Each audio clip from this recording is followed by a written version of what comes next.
اور جو ظلم کرنے والی طاقتیں ہوتی نا، جب بندہ کرسی پر ہوتا ہے نا، پاور میں، کوئی بھی کرسی ہو، جوانی کی بھی کرسی ہوتی ہے، علم کی ہوتی ہے، اقتدار کی ہوتی ہے، بیوپار کی ہوتی ہے، عہدے کی ہوتی ہے،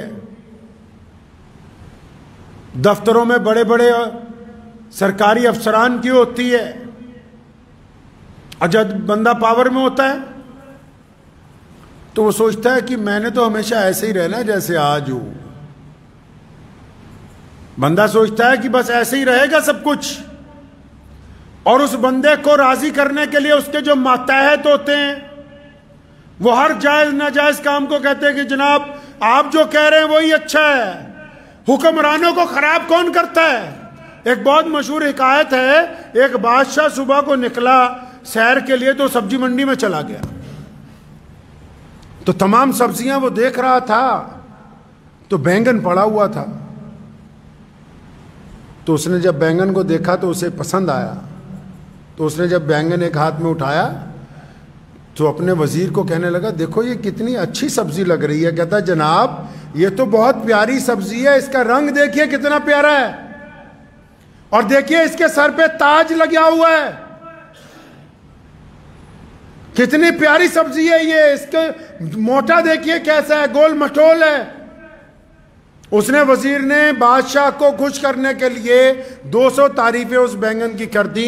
کچھ مہینے گزرے، بادشاہ پھر منڈی کی طرف گزرا، پھر بینگن پہ نگاہ پڑی تو بھول گیا بادشاہ کی مجھے پسند تھا. اس نے اٹھایا وزیر کو، کہتا یار یہ کیسی عجیب سی سبزی ہے.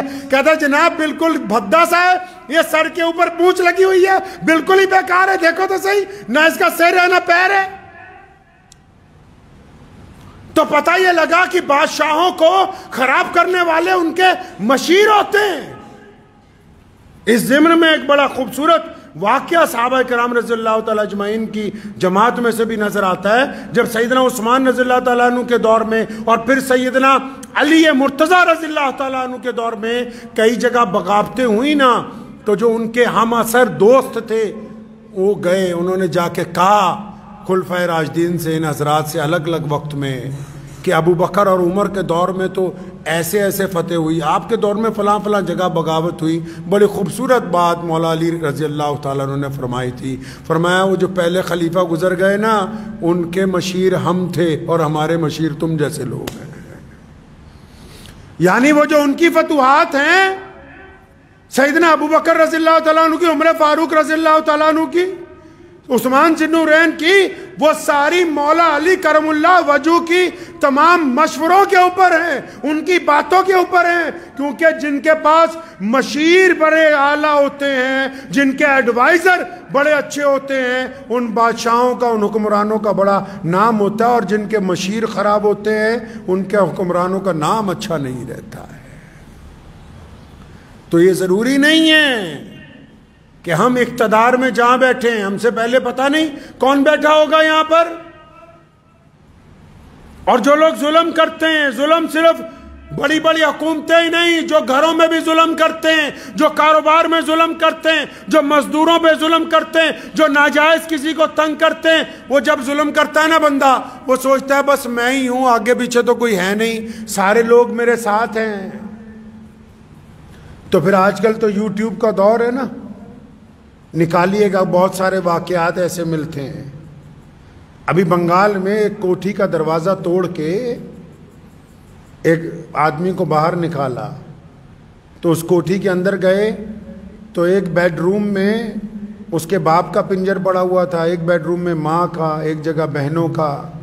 اربوں پتی لوگ تھے، لیکن دماغ میں پتہ نہیں کیا بات آئی، دروازہ گھر کا بند کر لیا، 7-8 سال کھولا ہی نہیں، بس باہر سے کھڑکی میں سے سامان منگاتے تھے، ملازم سے پکڑ لیتے تھے. پڑھا لکھے لوگ سارے. ایسا کیسے ہو گیا؟ یہ کیوں کر ممکن ہے؟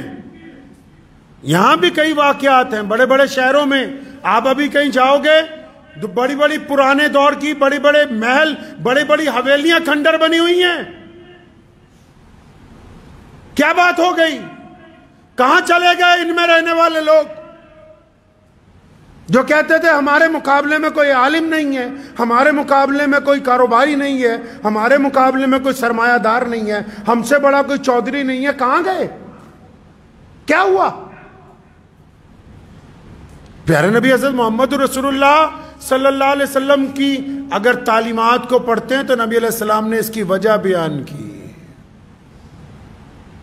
یہاں محالی میں ایک کوٹھی کو توڑ کے ابھی ایک صاحب کو باہر نکالا، دونوں بھائی بہن، والد والدہ، سارے کے سارے بڑے بڑے افسر ریٹائر ہوئے اور گندگی میں رہ رہے ہیں، کوٹھی بھی کروڑوں روپے کی۔ وہ جو سوسائٹیاں انسانوں کو سنبھالتی ہیں جن کے دماغ چل جاتے ہیں، انہوں نے دروازے توڑ کے بڑی مشکل سے نکالا۔ کیا ہو گیا بھائی؟ ان کو کیا ہوا؟ ان کا کیا قصور ہے؟ پیارے نبی علیہ السلام نے وجہ بیان کی، فرمایا جب کوئی بندہ، سنو سارے دل تھام کے، چاہے کوئی حکومت کی کرسی پہ بیٹھا ہے، چاہے کسی کا اپنے گھر میں دبنگائی ہے، چاہے کسی کی اپنے بازار میں دبنگائی ہے، چاہے کسی کی کاروبار میں ہے، چاہے کوئی مسجد مدرسے میں دبنگائی کرتا ہے، سارے ہی سن لیں۔ صرف یہ نہیں کہ حکومتیں سارے ہی، جس کو اللہ نے جتنی خدائی کا حصہ دیا ہے،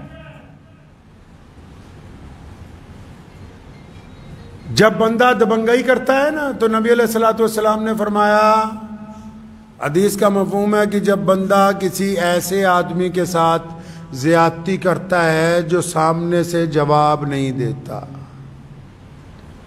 ہوتا ہے نا لوگ کوئی اپنی بیوی کے ساتھ، کوئی اپنے ملازم کے ساتھ، کوئی راہگیر کے ساتھ، کوئی چلتے ہوئے کسی غریب آدمی کے ساتھ، بڑے بڑے لوگ جن کو کینسر ہو جاتا ہے، یہ بڑے بڑے چودھری جنہوں نے کبھی کوئی غلط چیز کھائی نہیں ہے، جو پانی بھی 10 دفعہ فلٹر کر کے پیتے ہیں، جن کے گھر میں آرگینک کھانے جاتے ہیں، ان کی چھاتی میں کینسر کیسے پلا؟ ان کو کیا ہو گیا؟ جو کہتے ہیں کہ ہم تو کبھی کوئی ناجائز چیز، کبھی ہاتھ دھوئے بغیر کسی کو کچھ لگایا ہی نہیں، کیا ہوا ان کو؟ سنا نبی علیہ السلام نے فرمایا، پیارے پیغمبر نے کہا کہ جب کوئی بندہ کسی ایسے بندے پر ظلم کرتا ہے جو آگے سے بولتا نہیں ہے، جب کوئی بندہ کسی ایسے پر تشدد کرتا ہے جو آگے سے چپ ہو جاتا ہے، خاموش ہو جاتا ہے، آگے سے کوئی بولتا ہی نہیں، چاہے وہ بیوی ہو، چاہے وہ پڑوسی ہو، چاہے وہ دیندار لوگ ہوں، چاہے وہ بددین لوگ ہوں، چاہے وہ مسلمان ہو، چاہے وہ غیر مسلم ہو، جو بھی آدمی اپنی طاقت کا غلط استعمال کرتا ہے، اور جب وہ کسی پہ استعمال کرتا ہے نا، تو جس پہ طاقت استعمال کرتا ہے، طاقت 2 طرح کی استعمال ہوتی ہے۔ جب طاقت استعمال کرتا ہے نا تو سامنے والا چلاتا ہے، گالی دیتا ہے، بدتمیزی کرتا ہے، لیکن یہ جو حدیث ہے، جب بندہ طاقت استعمال کرتا ہے نا تو سامنے والا جب چپ ہو جائے، ڈر جائے، سہم جائے، خاموش ہو جائے، تو پھر فرشتے اللہ کے پاس جاتے ہیں کہ اللہ وہ تیرا فلاں بندہ، یہ جو گنڈا بنا ہوا ہے، تیرا فلاں بندی وہ جو ظلم کر رہی ہے، یا اللہ جس پر تشدد ہوا وہ سامنے والا چپ ہو گیا ہے، بولتا نہیں ہے، ڈر گیا ہے۔ اس لیے ڈر گیا ہے، وہ سمجھتا ہے کہ بولوں گا تو تھپڑ نہ مار دے، بولوں گا تو قتل نہ کر دے، بولوں گا تو مجھے تشدد کا نشانہ نہ بنائے، بولوں گا تو میری بے عزتی نہ کرے۔ جب گنڈا بندہ دبنگائی کرتا ہے نا کسی ایسے بندے پر جو اتنا مظلوم ہوتا ہے، اتنا وقت کا مارا ہوا ہوتا ہے نا، چپ ہی ہو جاتا ہے، بالکل خاموش ہو جاتا ہے نا، فرشتے حق تعالیٰ کو کہتے ہیں کہ الہی، اے رب العالمین، تیرا فلاں بندہ تو بالکل چپ ہو گیا، بالکل خاموش ہو گیا، ڈر گیا۔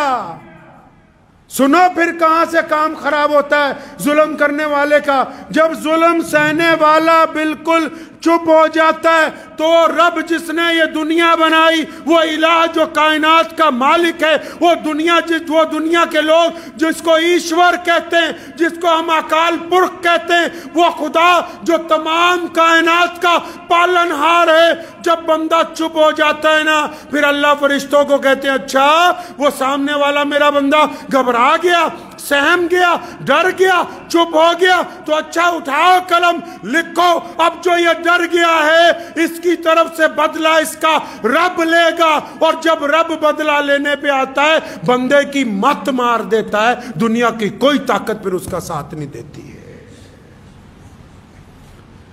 انسان کی مت مار دیتا ہے خدا، پھر چنگے چنگی کوٹھیاں ویران ہو جاتی ہیں، کاروبار اجڑ جاتے ہیں، جوانیاں برباد ہو جاتی ہیں، جسم میں روگ پیدا ہو جاتے ہیں۔ یہ ایسے نہیں ہوتے، یہ ظلم کی وجہ سے ہوتے ہیں، یہ ناک ستانے کی وجہ سے ہوتے ہیں، کسی کا ناک مال دبانے کی وجہ سے ہوتے ہیں، کسی کی ناک جائیداد پہ قبضے کی وجہ سے ہوتے ہیں۔ یہ کیا سمجھتا ہے کہ میں نے تو کوئی غلط چیز کھائی نہیں، میں کیسے بیمار ہو گیا؟ ارے جن پر ظلم کیا، مظلوم کی آہ میں اور اللہ کے درمیان کوئی پردہ ہے ہی نہیں۔ اس لیے ذہن نشین کر لیجئے اس بات کو کہ پریشانی کے دور میں صرف دعا نہیں ہے، دعا کے ساتھ حوصلہ بھی ہے، دعا کے ساتھ ہمت بھی ہے، دعا کے ساتھ ایک دوسروں کا ساتھ بھی ہے، دعا کے ساتھ سچ بولنا بھی شامل ہے، دعا کے ساتھ ظالم کے سامنے گردن اٹھا کے کھڑے ہونا بھی شامل ہے، دعا کے ساتھ بھوکے کو کھانا کھلانا بھی شامل ہے۔ عبادات اس وقت تک کامل نہیں ہو سکتی جب تک عملی طور پر بندہ محمد رسول اللہ صلی اللہ علیہ وسلم کے احکامات کی تکمیل نہ کر دے، اس وقت تک عبادات قبول نہیں ہو سکتی۔ تو دعا کریں اللہ تعالیٰ مجھے اور آپ سب کو ان باتوں پہ عمل کی توفیق عطا فرمائے۔ کریں گے کوشش انشاءاللہ؟ ہاں بالکل۔ اور جو لوگ سوشل میڈیا کے ذریعے کسی کو ڈرانا چاہتے ہیں، سوشل میڈیا کے ذریعے غلط خبریں پوسٹ کرتے ہیں، سوشل میڈیا کے ذریعے کچھ ایسی چیزیں دوسروں کو بھیجتے ہیں کہ اگلا پریشان ہو جائے، سہم جائے، جن کا منشا یہ ہے کہ وہ دوسروں کو ڈرانا چاہتے ہیں، جب یہ وقت کی لاٹھی پڑے گی تو وہ خود خوف زدہ ہو جائیں گے۔ اس لیے ہم لوگوں کو ڈرانے والوں کے اندر حصے دار نہ بنیں، لوگوں کی ہمت بندانے کے اندر حصے دار بنے۔ وآخر دعوانا ان الحمدللہ رب العالمین۔